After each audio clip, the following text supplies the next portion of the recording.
कहानी की शुरुआत में एक अस्पताल दिखाई देता है। सुबह की भाग दौड़, लोग लाइन में खड़े हैं। उन्हीं में एक लड़की भी है, गोद में छोटा सा बच्चा। चेहरे पर थकान है, लेकिन आंखों में अजीब सी मजबूती। यही लड़की आगे चलकर हमारी कहानी की सबसे अहम इंसान बनने वाली है, लूसी। वो अपने बच्चे को टीका लगवाने के लिए आई होती है। सब कुछ ठीक चल रहा था, तभी अचानक उसके पेट में तेज मरोड़ उठती है। पहले वो इग्नोर करती है, फिर दर्द ऐसा बढ़ता है कि उसके चेहरे का रंग उड़ जाता है। वो इधर उधर देखती है मदद के लिए, लेकिन आसपास कोई जान पहचान वाला नहीं।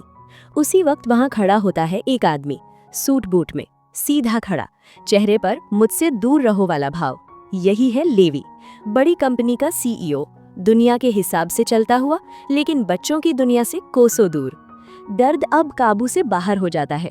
लूसी बिना ज्यादा सोचे अपने बच्चे को सीधे लेवी की बाहों में थमा देती है और बस एक लाइन बोलकर वॉशरूम की तरफ भाग जाती है, बस 2 मिनट प्लीज। और लेवी वो वहीं का वहीं खड़ा, हाथ में बच्चा, दिमाग में 404 एरर। उसने जिंदगी में फाइलें संभाली थी, मीटिंग संभाली थी, लेकिन बच्चा कभी नहीं। बच्चा हिलता है, लेवी घबरा जाता है, लगता है जैसे कोई बम पकड़ा दिया गया हो। तभी एक नर्स आती है और लेवी को ऊपर से नीचे देखकर पूरे कॉन्फिडेंस में बोलती है, पापा जी चलिए, डॉक्टर बुला रहे हैं। लेवी कुछ बोलता उससे पहले ही बच्चा उसके हाथ में है और वो डॉक्टर के केबिन की तरफ धकेल दिया जाता है।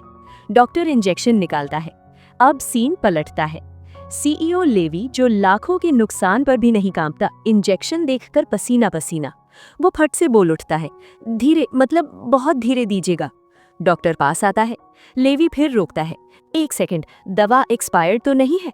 डॉक्टर और नर्स दोनों एक दूसरे को देखते हैं। ऐसा केस पहली बार।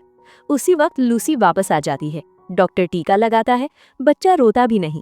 लेवी ऐसे सांस छोड़ता है जैसे जंग जीत ली हो। नर्स मुस्कुराकर बोलती है, देखा, कुछ भी नहीं हुआ। असल में लेवी खुद अपने रूटीन चेकअप के लिए आया था, लेकिन किस्मत ने उसे फुल टाइम नानी बना दिया। अस्पताल से बाहर निकलते समय लेवी बच्चे से अजीब अजीब बातें करने लगता है, जैसे पुराना दोस्त हो। लेकिन तभी लूसी उसकी तरफ देखती है और लेवी का पुराना ठंडा एटीट्यूड तुरंत ऑन हो जाता है। थोड़ी दूर जाने के बाद लेवी अपनी गाड़ी में बैठता है। सामने सड़क पर वही लड़की, बच्चा गोद में।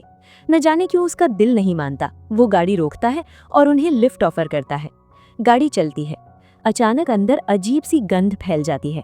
लेवी परेशान होकर सूंघता है, ये क्या है? लूसी बिल्कुल नॉर्मल आवाज में बोल देती है, डायपर। अब लेवी को समझ आ जाता है कि किस लेवल की आफत आई है। वो झट से खिड़की खोलता है। लूसी तुरंत बोलती है, खिड़की बंद कर दीजिए, बच्चे को ठंड लग जाएगी।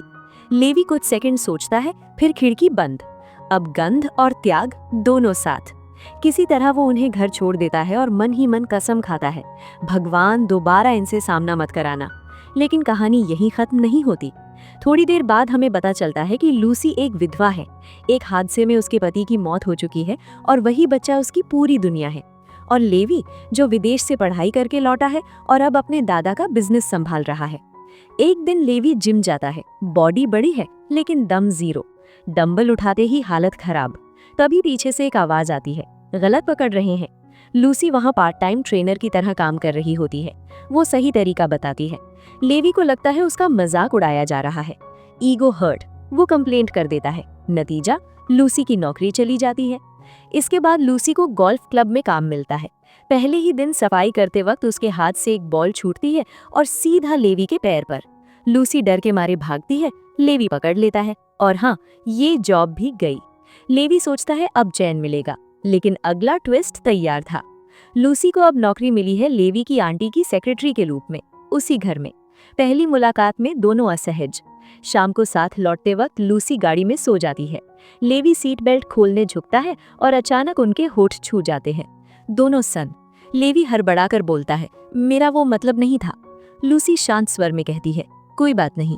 बस यही बात लेवी के दिमाग में अटक जाती है, रात भर, ब्रश करते वक्त भी। और लूसी, वो अपने बच्चे में ही खोई रहती है।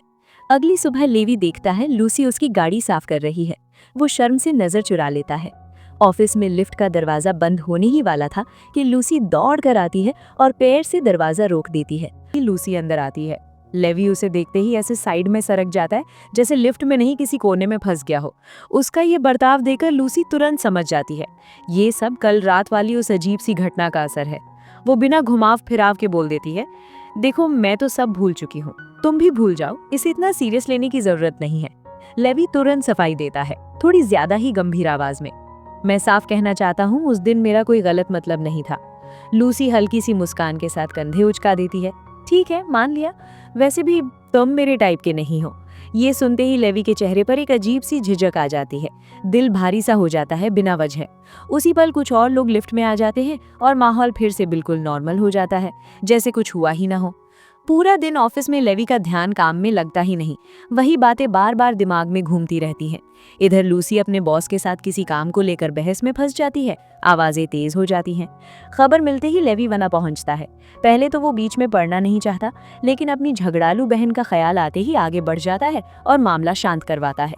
बाहर निकलते वक्त वो मजाक में बोल देता है, मैंने तो सुना तुम बॉस के बाल पकड़कर लड़ रही थी। लूसी को जवाब देती उससे पहले ही उसकी नाक से खून बहने लगता है। वो बच्चों की तरह हथेली से नाक पहुंचती है और उल्टा चेहरा और गंदा कर लेती है। लेवी ये देखकर बिना कुछ कहे अपना रुमाल निकालता है और धीरे धीरे उसका चेहरा साफ करता है। पल भर के लिए दोनों के बीच सब कुछ थम सा जाता है। लेवी के दिल में कुछ अजीब सा हिलता है। वो घबरा जाता है, एक कदम पीछे हटता है और बिना कुछ बोले वहां से चला जाता है। दिन बीतते जाते हैं। लूसी पर ऑफिस का दबाव बढ़ता जाता है। उसका बॉस जानबूझकर उससे छोटे बड़े हर तरह के काम करवाता है। नतीजा, रोज ओवरटाइम। एक शाम काम खत्म करके लूसी घर लौटे ही होती है। जूता कट चुका है, पैर में चोट लग गई है। वो नंगे पैर सड़क पर चल रही होती है। उसी वक्त लेवी की नज़र उस पर पड़ जाती है। वो पहले अनदेखा करने की कोशिश करता है, लेकिन खुद को रोक नहीं पाता। पास जाकर देखता है तो उसे समझ आता है ये नशा नहीं, दर्द है। वो बिना सोचे अपने जूते उतार देता है। लूसी मना करती है, नहीं इसकी ज़रूरत नहीं है, लेकिन लेवी जोर देता है। आखिरकार लूसी मान जाती है। लेवी बहुत ध्यान से उसके पैरों में जूते पहनाता है, फीते बांधता है। उस पल दोनों के बीच एक अनकहा रिश्ता जन्म लेता है। लेवी हंसते हुए बोलता है, वैसे तुम्हारे पैरों की बदबू से तो मेरी सांस अटक रही है। लूसी ये सुनकर सच में बच्चों की तरह पैर उठाकर सूंघने लगती है। अरे इतनी भी नहीं है। उसकी ये मासूमियत लेवी के दिल को छू जाती है। एक रात लूसी देर से ऑफिस का काम निपटाकर निकलती है। तभी उसका सीनियर फोन करता है और फिर से ओवरटाइम के लिए बुला लेता है। मजबूरी में वो अपने बच्चे को साथ लेकर ऑफिस आ जाती है। इसी दौरान लेवी भी ऑफिस से निकल रहा होता है। वो लूसी को बच्चे के साथ परेशान देखकर रुक जाता है। काम, बच्चा, थकान, सब एक साथ। लेवी को अंदर से बहुत बुरा लगता है। वो चुपचाप उसकी मदद करने लगता है। फाइलें, कंप्यूटर, छोटे छोटे काम सब संभाल लेता है। कोई नहीं जानता कि जिस आदमी से मदद ली जा रही है वही उस कंपनी का सीईओ है। लेवी बस चाहता है कि लूसी जल्दी से अपना काम खत्म करे और अपने बच्चे के साथ घर लौट सके। उसी दिन शाम होते होते एक और अजीब स्थिति बनती है। लेवी की माँ, जो शुरू से ही लूसी को पसंद नहीं करती थी, अचानक फोन करती हैं। आवाज में बनावटी शालीनता, लेकिन शब्दों के पीछे साफ ठंडापन। वो लूसी से कहती है कि गैलरी से एक खास पेंटिंग तुरंत लेकर आ जाए। लूसी बिना सवाल किए बच्चे को पीठ पर बांधकर गैलरी के अंदर चली जाती है। जैसे ही वो पेंटिंग लेकर बाहर निकलती है, अचानक तेज आवाज में अलार्म बज उठता है। पूरा हॉल गूंज उठता है। बच्चा डर के मारे जोर जोर से रोने लगता है। लूसी घबरा जाती है, समझ ही नहीं पाती कि क्या हुआ। कुछ ही सेकंड में सिक्योरिटी वहां पहुंच जाती है। उनमें से एक सख्त आवाज में पूछता है, तुम्हारे हाथ में क्या है? लूसी पेंटिंग की तरफ देखती है, फिर अपने रोते हुए बच्चे की तरफ। उसका गला सूख जाता है। सिक्योरिटी के सवाल और तेज हो जाते हैं। लूसी घबराकर बस इतना ही कह पाती है, मेरे साथ मेरा बच्चा है, प्लीज इसे कुछ मत कीजिए। उसी समय लेवी ऑफिस में लूसी का छूटा हुआ बैग और फोन देखता है। दिल में अजीब सी बेचैनी उठती है। वो बिना देर किए गाड़ी उठाता है और गैलरी की तरफ निकल पड़ता है। रास्ते में वो देखता है कुछ पुलिस की गाड़ियां उसी दिशा में जा रही हैं। उसका दिल जोर से धड़कने लगता है। वो तेजी से गैलरी पहुंचता है और देखता है लूसी को पुलिस घेरे हुए है। लेवी बिना सोचे दौड़ता हुआ आगे आता है। अपना विजिटिंग कार्ड निकालकर शांत लेकिन मजबूत आवाज में कहता है, मैं इस कंपनी का सीईओ हूँ और ये लड़की हमारी एम्प्लॉय है। पुलिस कुछ बोलते उससे पहले लेवी आगे जोड़ता है, मैं इस पर व्यक्तिगत रूप से भरोसा करता हूँ। वो लूसी की तरफ देखता है, फिर उसके बच्चे की तरफ, और धीरे लेकिन साफ शब्दों में कहता है, कोई माँ जो अपने बच्चे को पीठ पर बांध कर रखती है, चोरी करने नहीं आती। उसकी बात सुनकर माहौल अचानक बदल जाता है। लूसी की आंखों से आंसू बहने लगते हैं। वो टूटे हुए स्वर में कहती है, मैंने कुछ नहीं किया, सच में कुछ नहीं। उस पल लूसी के दिल में सालों का दर्द उमड़ पड़ता है। एक माँ होने का बोझ, समाज की ठोकरें, अकेलापन, सब कुछ उसने चुपचाप सहा था। आज पहली बार कोई उसके सामने दीवार बनकर खड़ा हुआ था। पुलिस स्थिति समझकर पीछे हट जाती है। लेवी लूसी को गाड़ी में बैठाता है। गाड़ी चलती है। लूसी खिड़की की तरफ देखकर चुपचाप रोती रहती है। उसकी आंखों से आंसू रुकने का नाम नहीं लेते। ये सब लेवी देखता है लेकिन कुछ नहीं कहता। वो समझ जाता है इस वक्त उसे शब्द नहीं, सुकून चाहिए। वो गाड़ी एक शांत जगह पर रोकता है। पीछे जाकर बच्चे को धीरे से अपनी गोद में उठा लेता है। एटीट्यूड से भरा लेवी उस पल बिल्कुल बदल जाता है। वो बच्चे से धीमे स्वर में कहता है, घबराओ मत, तुम्हारी माँ कमजोर नहीं है, वो बस अपना दर्द बाहर निकाल रही है। गाड़ी के अंदर लूसी मन खोलकर रोती रहती है, बिना किसी डर के, बिना किसी शर्म के। कुछ देर बाद जब वो खुद को थोड़ा संभालती है, लेवी सामने बैठकर बच्चों जैसी हरकतें करने लगता है, चेहरे बनाता है, अजीब आवाजें निकालता है। लूसी को हंसी आ जाती है। उसकी थकी हुई आंखों में पहली बार हल्की सी चमक लौटती है। उसी रात उनके बीच एक अनकही दोस्ती जन्म लेती है। लेवी धीरे धीरे लूसी की उस सादगी की ओर खींचने लगता है जिसमें कोई चालाकी नहीं, कोई दिखावा नहीं। लेकिन जैसे ही माहौल हल्का होता है, गाड़ी के अंदर फिर वही जानी पहचानी अजीब गंध फैल जाती है। लेवी नाक सिकोड़कर बोल उठता है, अब ये फिर से कहां से आ गया? लूसी समझ जाती है। वो गाड़ी से उतरने लगती है, लेकिन लेवी तुरंत कहता है, नहीं, बाहर ठंड है, बच्चे को ठंड लग सकती है। लूसी हैरान होकर उसकी तरफ देखती है। आखिरकार वो गाड़ी के अंदर ही डायपर बदलने लगती है। अगले दिन ऑफिस का माहौल बिल्कुल सामान्य लग रहा था, लेकिन लूसी के दिल में कल की सारी घटनाएं अब भी घूम रही थी। वो हिम्मत जुटाकर लेवी के पास जाती है, थोड़ा झुककर पूरी ईमानदारी से कहती है, आपने कल जो किया उसके लिए धन्यवाद। आपने मेरी बहुत मदद की है। मैं जिंदगी में कभी ना कभी आपका ये एहसान जरूर चुकाऊंगी। लेवी उसे देखता है। एक पल के लिए ऐसा लगता है जैसे वो कुछ कहेगा, लेकिन फिर वही पुराना एटीट्यूड। वो बस इतना कहकर आगे बढ़ जाता है, कोई एहसान नहीं था। लूसी वही खड़ी रह जाती है। थोड़ा बुरा लगता है, लेकिन वो खुद को संभाल लेती है। उसी समय होटल की लॉबी में हलचल होती है। एक शाही अंदाज में सजी हुई लड़की अपने मंगेतर के साथ अंदर आती है। ये लेवी की एक्स गर्लफ्रेंड होती है। वो जानबूझकर लेवी के सामने रुकती है और मीठी जहरीली आवाज में बोलती है, ओह लेवी, कैसी हो? सुना है तुम अब भी अकेले हो। फिर वो अपने मंगेतर का हाथ पकड़कर आगे जोड़ती है, वैसे हमारी शादी यहीं इसी होटल में होने वाली है। कितना अच्छा है ना? लेवी के चेहरे पर हल्की सी चुभन साफ दिखती है। अपना आत्मसम्मान बचाने के लिए वो तुरंत बोल देता है, अकेला? नहीं, मैं भी एंगेज्ड हूँ। ये सुनकर उसकी एक्स गर्लफ्रेंड चौंक जाती है। वो हंसते हुए कहती है, तो फिर मिलवाओ अपनी होने वाली से। इसी बात को साबित करने के लिए वो उसी शाम एक डिनर का आयोजन कर देती है। अब लेवी फंस चुका होता है, उसके पास कोई ऑप्शन नहीं बचता। वो लूसी के पास जाता है और सीधा मुद्दे पर आता है, मुझे तुम्हारी मदद चाहिए। लूसी पहले साफ मना कर देती है, लेकिन लेवी बार बार जोर देता है। आखिरकार बहुत सोचने के बाद वो मान जाती है। इसके बाद लेवी लूसी को ब्यूटी शॉप ले जाता है। कुछ समय बाद जब लूसी बाहर आती है, लेवी बस उसे देखता ही रह जाता है। जो लड़की हमेशा सादे कपड़ों में, बिखरे बालों में दिखती थी, आज पूरी तरह बदली हुई थी। चेहरे पर अजीब सी चमक, आंखों में आत्मविश्वास। लूसी धीरे से उसका नाम लेती है, लेवी। बस उसी आवाज से लेवी का दिल जैसे एक पल के लिए रुक जाता है। वो नजरें झुका लेता है, कान तक लाल हो जाता है। उसके अंदर फिर वही अनजाना एहसास सिर उठाने लगता है।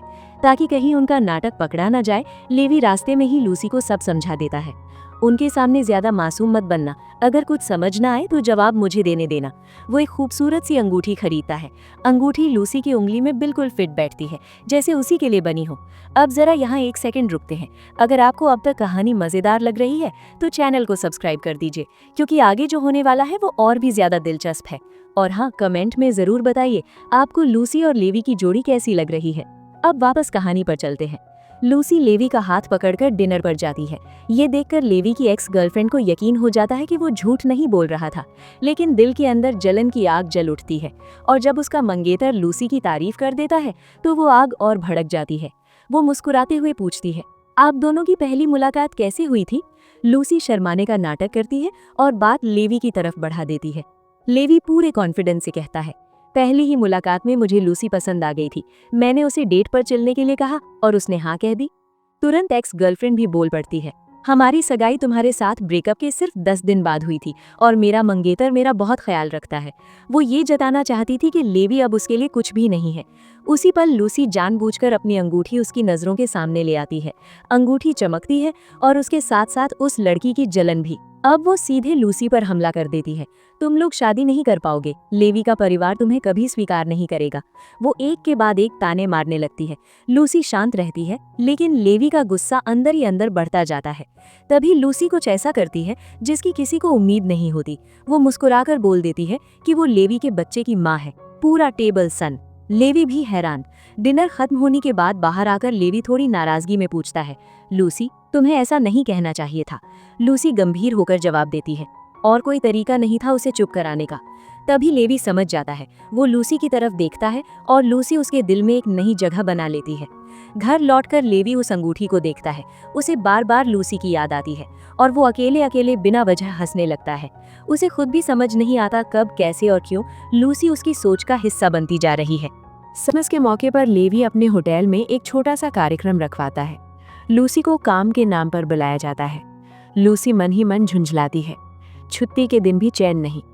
लेकिन जैसे ही वो वहां पहुंचती है, माहौल कुछ अलग लगता है। कार्यक्रम के दौरान एक खेल शुरू होता है। एक डिब्बा रखा जाता है जिसमें कई पर्चियां होती हैं, लेकिन ये खेल सिर्फ देखने के लिए था, क्योंकि हर पर्ची पर वही इनाम लिखा था। लेवी ने पहले से तय कर रखा था। इनाम था एक बेबी स्ट्रोलर। उसने कई बार देखा था कि लूसी किस तरह अपने बच्चे को पीठ पर बांधकर घंटों काम करती है। शायद वही बात उसके दिल में कहीं रह गई थी। जब लूसी अपनी पर्ची खोलती है तो वो कुछ सेकंड तक बस देखती रह जाती है। फिर उसकी आंखों में खुशी भर आती है। वो सच में मुस्कुरा उठती है। उसी पर लेवी सामने आता है और हल्के अंदाज में कहता है, अब देखना पड़ेगा इसमें बैठकर ये छोटा सा हीरो कैसा लगता है। उस पर लेवी का बर्ताव बिल्कुल बदल जाता है। वो बच्चे को बहुत सावधानी से उठाता है, जैसे किसी अनमोल चीज को संभाल रहा हो। कुछ देर बाद वे तीनों उस नए स्ट्रोलर के साथ पार्क जाते हैं। लेवी पूरा दिन उनके साथ बिताता है। कोई मीटिंग नहीं, कोई कॉल नहीं। पहली बार उसे लगता है कि जिंदगी सिर्फ बिजनेस डील्स का नाम नहीं है। शाम को वे डिनर के लिए बाहर जाते हैं। वहाँ एक फोटोग्राफर उनकी तस्वीर खींच लेता है। तस्वीर में वे किसी खुशहाल परिवार से कम नहीं लगते। जब लेवी लूसी को घर छोड़ने आता है, तभी उसका पड़ोसी सामने आ जाता है। वो भी बच्चे के लिए एक स्ट्रोलर लाया होता है, लेकिन लूसी मुस्कुराकर मना कर देती है। लेवी ये देख लेता है और उसके अंदर बिना वजह जलन उठती है। रात को वो खुद को रोक नहीं पाता। वो लूसी को फोन करता है और पूछता है, तुमने कौन सा स्ट्रोलर रखा? लूसी हंसकर जवाब देती है, जो हमें क्रिसमस वाले दिन मिला था। फोन रखते ही लेवी के चेहरे पर अनजानी मुस्कान आ जाती है। कुछ दिनों बाद लेवी को काम से बाहर जाना होता है। ये सुनकर लूसी बेचैन हो जाती है। पुरानी यादें उसके मन को घेर लेती हैं। जब लेवी जाने लगता है, लूसी उसका कोट पकड़ लेती है और धीरे से कहती है, अगर जरूरी ना हो तो मत जाइए। लेवी उसकी आंखों में छिपी चिंता देख लेता है। वो नरमी से कहता है, मैं संभल कर जाऊंगा, वादा। और उस पर लेवी समझ जाता है, अब कोई है जिसे उसकी सलामती की परवाह है। आसमान में उड़ते जहाज के अंदर लेवी खिड़की के पास बैठा रहता है। उसके हाथ में और वही तस्वीर।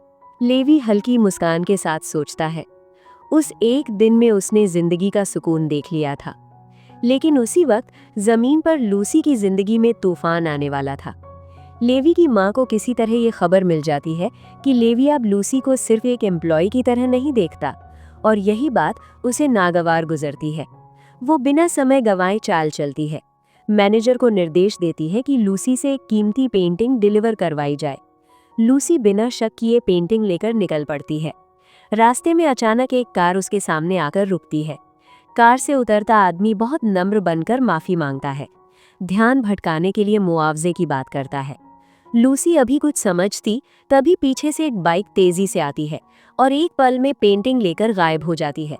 सब कुछ इतनी जल्दी होता है कि लूसी हिल भी नहीं पाती। वो उस आदमी का विजिटिंग कार्ड देख लेती है और मोबाइल से उसकी तस्वीर खींच लेती है।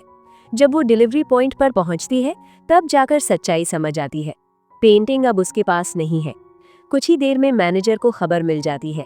बिना उसकी बात सुने लूसी को नौकरी से निकाल दिया जाता है। कुछ दिनों बाद लेवी विदेश से लूसी को फोन करता है। उसकी आवाज़ सुनते ही लूसी खुद को रोक नहीं पाती और फूट फूट कर रो पड़ती है।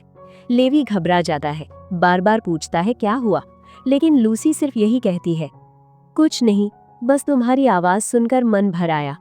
अगले दिन लूसी एक पेट्रोल स्टेशन पर कार वॉश का काम करती दिखाई देती है। लेवी रोज उसे मैसेज भेजता है, लेकिन कोई जवाब नहीं आता। दोनों के बीच एक खामोश दीवार खड़ी हो जाती है।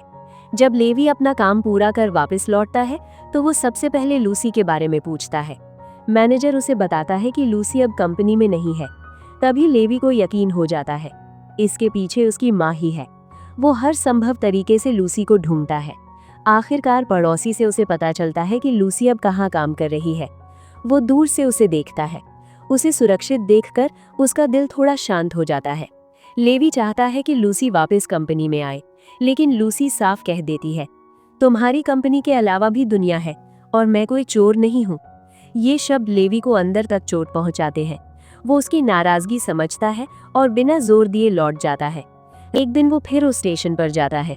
लूसी कार धो रही होती है।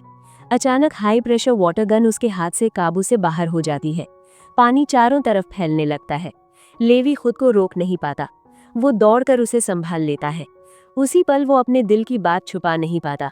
वो बता देता है कि लूसी उसके लिए क्या मायने रखती है। लेकिन किस्मत को कुछ और ही मंजूर था। लेवी की माँ की साजिश के तहत एक आदमी गाड़ी लेकर लूसी की तरफ बढ़ता है। लेवी खतरा भांप लेता है और दौड़कर लूसी को धक्का देकर बचा लेता है, लेकिन खुद उस टक्कर का शिकार हो जाता है। उसे तुरंत अस्पताल ले जाया जाता है। ऑपरेशन सफल होता है, लेकिन लेवी होश में नहीं आता। लूसी रोते हुए लेवी के दादाजी के सामने हाथ जोड़ती है। कहती है, अगर कुछ गलत हुआ है तो उसकी वजह मैं हूँ। जब तक वो ठीक नहीं हो जाता मैं यहीं रहना चाहती हूँ। दादाजी लूसी की आंखों में लेवी के लिए सच्चा प्यार देख लेते हैं। वे बिना कुछ कहे वहां से चले जाते हैं। इसके बाद दिन और रात का फर्क मिट जाता है। लूसी हर पल लेवी के पास रहती है। वो उसकी देखभाल करती है और खुद को हर सांस के साथ इन सब के लिए दोष देती रहती है। लेवी के हादसे के बाद जब पुलिस ने मामले की गहराई से जांच की तो धीरे धीरे सच्चाई सामने आने लगी। जिन धागों को छुपाया गया था वही धागे एक एक करके खुलते चले गए। आखिरकार लेवी की मां को गिरफ्तार कर लिया गया। जिस साजिश को उसने अपने बेटे की भलाई समझकर रचा था, आज वही साजिश उसके बेटे को अस्पताल के बिस्तर तक ले आई थी। ये एहसास उसके लिए किसी सजा से कम नहीं था। अपराध बोध उसके भीतर इस कदर भर चुका था कि वो खुद से नजरें तक नहीं मिला पा रही थी। सब कुछ स्वीकार करने के बाद वो जमानत लेकर बिना रुके सीधे अस्पताल पहुंचती है। आईसीयू के बाहर खड़ी होकर जब वो अपने बेटे को बेसुध हालत में देखती है तो उसके पैरों तले जमीन खिसक जाती है। आंखों से आंसू बहते रहते हैं और वो बुदबुदाती है, मैंने ही सब कुछ बर्बाद कर दिया। अगर मैं मां ना होती तो शायद ये दिन न देखना पड़ता। तभी उसकी नजर एक लड़की पर पड़ती है, लूसी, जो दिन रात अस्पताल में मौजूद रहती है। कभी लेवी का हाथ थामे, कभी उसके माथे को सहलाते हुए। एक पल के लिए भी थकी नहीं, एक शिकायत तक नहीं। उस दृश्य को देखकर लेवी की मां पहली बार समझ पाती है कि ये लड़की उसके बेटे के लिए कितनी मायने रखती है। वो कहती है, आप घबराइए मत, अगर लेवी कभी उठ भी ना पाया तब भी मैं उसे अकेला नहीं छोड़ूंगी। उसकी जिंदगी मेरी जिम्मेदारी है। उसकी आंखों में कोई मजबूरी नहीं थी, सिर्फ सच्चाई थी। लेवी की मां बिना कुछ कहे सिर झुका लेती है। उस पल उसका विरोध टूट जाता है। कुछ दिनों बाद सुबह सुबह लूसी के फोन की घंटी बजती है। हॉस्पिटल से आवाज आती है, आप तुरंत आ जाइए, लेवी को होश आ गया है। लूसी के पैरों में जैसे जान आ जाती है। वो दौड़ती हुई अस्पताल पहुंचती है। कमरे में दाखिल होते ही वो लेवी को देखती है। वो चुपचाप बैठा हुआ है। लूसी उसका नाम लेती है, लेकिन लेवी कोई प्रतिक्रिया नहीं देता। उसका दिल बैठने लगता है। दिमाग में डर उमड़ पड़ता है, क्या उसने मुझे पहचानना बंद कर दिया? घबराहट में वो डॉक्टर को बुलाने के लिए मुड़ती है। अचानक कोई उसका हाथ पकड़ लेता है। वो पलटती है। लेवी उसकी तरफ देख रहा होता है, होठों पर हल्की सी शरारती मुस्कान। तभी लूसी समझ जाती है, वो सब जानबूझकर चुप था। उसकी सांस में राहत लौट आती है। समय के साथ सारी गलतफहमियां पीछे छूट जाती हैं। लूसी दोबारा होटल में काम शुरू करती है। एक दिन लेवी उससे कहता है, अगर तुम्हें आगे बढ़ना है तो पढ़ाई जरूरी होगी। लूसी झिझक जाती है। पढ़ाई उससे कभी जुड़ नहीं पाई थी। लेवी उसे हौसला देता है, धीरे धीरे करो, मैं तुम्हारे साथ हूँ। लूसी क्लास ज्वाइन करती है, लेकिन किताब खुलते ही उसकी आंखें भारी होने लगती हैं। एक दिन लेवी चुपचाप उसकी क्लास के बाहर खड़ा होता है। अंदर झांक कर देखता है, लूसी बेंच पर सिर रखे सो रही है। वो हल्के से मुस्कुराता है, ये रास्ता आसान नहीं होने वाला। इधर लेवी की माँ अब पूरी तरह बदल चुकी होती है। जब लूसी क्लास जाती है तो वो खुद बच्चे को संभालती है। एक दिन वो लूसी से कहती है, पढ़ाई पूरी करो, तुम्हारी शादी मैं खुद करवाऊंगी। इस तरह गलतियों, पछतावे और बलिदान से होकर लेवी और लूसी एक दूसरे तक पहुंचते हैं, जहां लूसी को वो इंसान मिलता है जिसके साथ वो निडर होकर जी सकती है, और लेवी को वो सुकून जिसकी उसे हमेशा तलाश थी। यहीं उनकी कहानी अपने सबसे शांत और सच्चे अंत तक पहुंचती है। और हाँ, अगर लेवी को कोमा से बाहर आते देखकर आपको भी राहत मिली, अगर लूसी की मासूमियत पर हल्की सी मुस्कान आ गई, और अगर आपको लगा कि अरे यार, ये कहानी तो दिल से जुड़ गई, तो एक काम करिए, वीडियो को लाइक कर दीजिए, चैनल को सब्सक्राइब कर लीजिए, क्योंकि इतना प्यार देखने के बाद सब्सक्राइब ना करना थोड़ा दिल तोड़ने जैसा हो जाएगा। और कमेंट में ज़रूर बताइए, आप लेवी होते तो लूसी से प्यार कब कबूल करते। मिलते हैं अगली कहानी में।